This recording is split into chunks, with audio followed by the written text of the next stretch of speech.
Hello दोस्तों, good morning. तो क्या हाल चाल है आपके। और कुछ बच्चों का मेरे पास मैसेज आया कि सर एग्जाम आ रहे हैं, बहुत जल्दी जल्दी पास में आ रहे हैं, हमको कुछ इंपॉर्टेंट टॉपिक बता दीजिए कि जिनको हम अच्छे से करके जाएं और हमारा काम एग्जाम में बन जाए।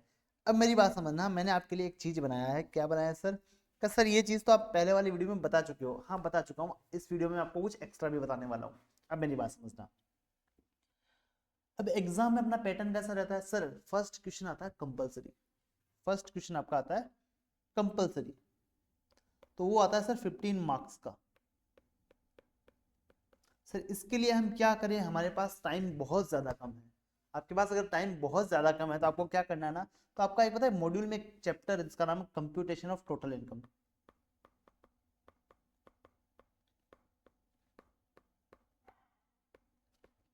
कंप्यूटेशन ऑफ टोटल इनकम, उसके सारे क्वेश्चन आपको हाथ से सोल्व कर लेने हैं। आपको 4-5 घंटे का टाइम लगेगा।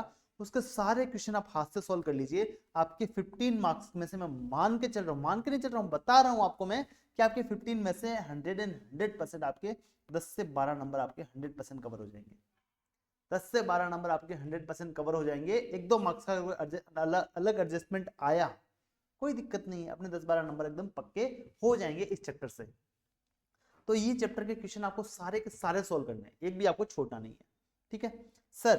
15 मार्क्स का तो आपने बता दिया। फिर आगे सेकंड जो आप चैप्टर करोगे, एक आपका set of and carry forward करके चैप्टर है।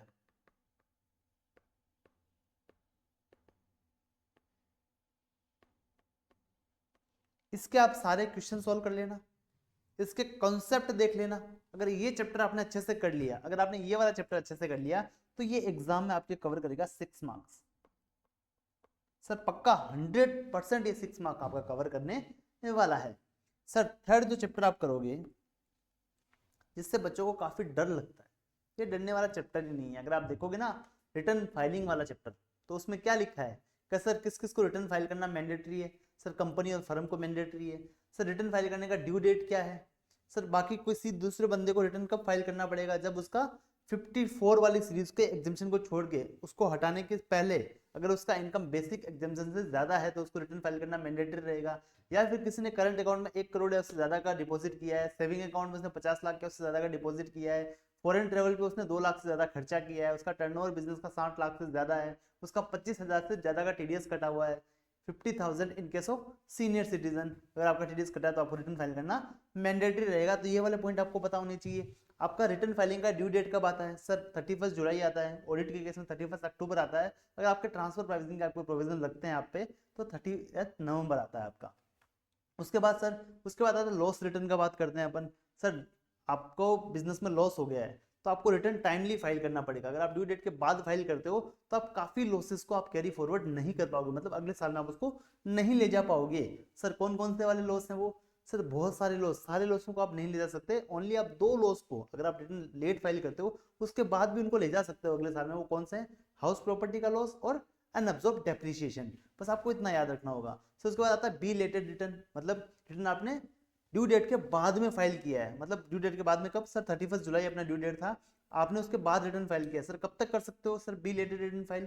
31 दिसंबर तक आप बी लेटेड रिटर्न फाइल कर सकते हो, कोई भी दिक्कत उसमें नहीं रहने वाला। विथ लेट फीस, आपको लेट फीस पे करना पड़ेगा। क्या सर? आपने कहा लॉस का रिटर्न हमको up to the due date of return filing file करना पड़ता है, हमने उसके बाद फाइल किया, हमने बी लेटेड रिटर्न फाइल किया, क्या हम लॉस को कैरी फॉरवर्ड कर सकते हो? Answer is no. Belated return का मतलब क्या है? आप यहां तक रिटर्न फाइल कर सकते हो, उसके बाद आप फाइल नहीं कर सकते अंडर सेक्शन 139(1) में। इसके लिए उसका ड्यू डेट दे रखा है। उसके बाद डिफेक्टिव रिटर्न होता है। अगर मान लीजिए आपने रिटर्न सही फॉर्म में नहीं भरा है, सही तरीके से नहीं भरा है, तो डिपार्टमेंट आपको बोलेगा आपका रिटर्न क्या है? डिफेक्टिव होता है। उसके बाद एक कॉन्सेप्ट आता है अपडेटेड रिटर्न, मतलब आप 31 दिसंबर के बाद भी रिटर्न फाइल कर सकते हो इस साल का, आपको कुछ एक्स्ट्रा टैक्स पे करना पड़ेगा। तो उसका कॉन्सेप्ट एक बार आप पढ़ लेना, उसके बाद आपका सारा काम बन जाएगा। और ये वाला चैप्टर है ना, मैं बता रहा हूँ आपको, इसमें थ्योरी आता है, एकदम प्योर थ्योरी क्वेश्चन आता है इसमें से 4 मार्क का। इसमें से एक थ्योरी क्वेश्चन आता है 4 मार्क का। प्रैक्टिकल भी आ सकता है, आईसीए का कोई भरोसा नहीं है, बट थ्योरी क्वेश्चन आज तक पूछा गया है 4 मार्क का। तो अपने पास कितने मार्क हो गए? अपने पास अभी तक कितने मार्क हो गए? चैप्टर तो अपने 3 डिसाइड किए हैं अभी तक। मार्क्स कितने हो गए? 15 नंबर कंप्यूटेशन में से, 6 नंबर सेटअप में से, और 4 नंबर आपके आरओआई वाले चैप्टर में से। तो आपका 25 मार्क्स का अभी तक यहाँ पे कवर हो चुका है सिर्फ 3 चैप्टर से। इसके बाद अगर आप टीडीएस वाला चैप्टर कर सको तो 4 मार्क वहां से पक्के हैं। सर एक चैप्टर आता है रेजिडेंशियल स्टेटस,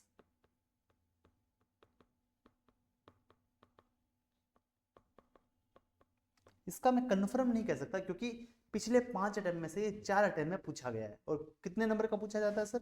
ये 6 मार्क का पूछा जाता है। अगर आप करके जाओ इसको, क्या पता आपका किस्मत हो 6 मार्क का क्वेश्चन आ जाए, तो आपका यहाँ पे 31 मार्क्स का हो जाएगा। मतलब आपको 35 में से आपको 31 नंबर का तो पेपर आपको देखा दिखाया मिलेगा एकदम इन 4 चैप्टर में से।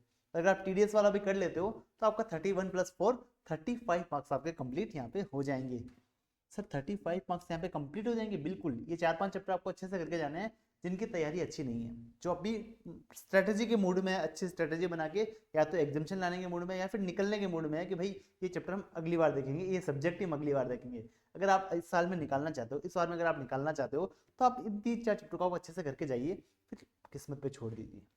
और सच्ची बता रहा हूँ, अगर आपने चैप्टर अच्छे से कर लिए तो आपके जो आपने 30 मार्क का किया है, जो आपका 35 मार्क का डिस्क्रिप्टिव पोर्शन आएगा उसमें से आप 20 नंबर तो आराम से निकाल ही सकते हो। 20 नंबर आपके डिस्क्रिप्टिव में निकल जाएंगे, प्लस 6 मार्क में मान के चल रहा हूँ एमसीक्यू में निकाल लोगे, तो आपके यहाँ पे 26 हो गए। फिर आपका आईडीटी बचा, मान लीजिए आईडीटी में आपने 50 में से 30 नंबर भी लिए या 25-26 भी लिए, तो आपका काम कितना बन जाएगा? 52 मार्क्स। जहाँ आप फेल होने का सोच रहे थे वहाँ पे आप पासिंग मार्क्स से काफ़ी आगे रह जाओगे। ठीक है, तो आप ऐसी स्ट्रेटेजी बनाइए और अच्छे से पढ़ाई करिए। मान के चलिए ये वाला अटेम्प्ट आपका फाइनल अटेम्प्ट है, इसके बाद मेरे को सीए फाइनलिस्ट बनना है, मेरे को इंटर में अटक के नहीं रहना है। इसी होप के साथ अपनी वीडियो यहीं पे क्लोज करते हैं। और ये वाला जो चार्ट है मैं अपने प्रीवियस वीडियो में आपको पूरा बता चुका हूँ कि भाई कौन कौन से वाले चैप्टर इंपॉर्टेंट है, किस किस चैप्टर से आप कौन से नंबर के क्वेश्चन पूछे गए हैं, किस अटेम्प्ट में कितने मार्क्स का कौन सा पेपर यहाँ पे पूछा गया है। चलिए इस वीडियो को अपन यहीं पे पॉज करते हैं। Thank you.